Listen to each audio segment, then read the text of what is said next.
অরিন্দম শীল উনি খুব সুন্দরভাবে পরিপক্কতা দেখিয়ে যেগুলো সিনের শর্ট ডিভিশন করে সিন করলেন, আমার ভীষণ ভালো লেগেছে। এত পুরনো শহর এবং আমরা যে প্যালেসে কাজ করছি সেটার মধ্যে একটা হিস্টোরিক্যাল একটা প্রচণ্ড একটা ইয়ে রয়েছে, মানে হিস্টোরিক্যাল ভ্যালু রয়েছে, আমাদের কালচারাল ভ্যালু রয়েছে।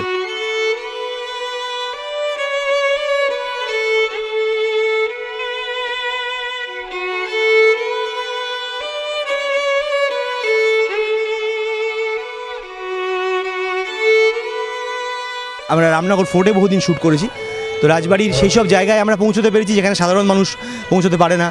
রাজার বেডরুমের জাস্ট পাশে আমরা শ্যুট করেছি। হ্যাঁ, আমরা দেখেছি, আমাদের শ্যুটিং দেখতে দেখেছি রাজাকে তার রাত পোশাক পরে, সেটা বারমুডা হলেও তিনি রাজাই।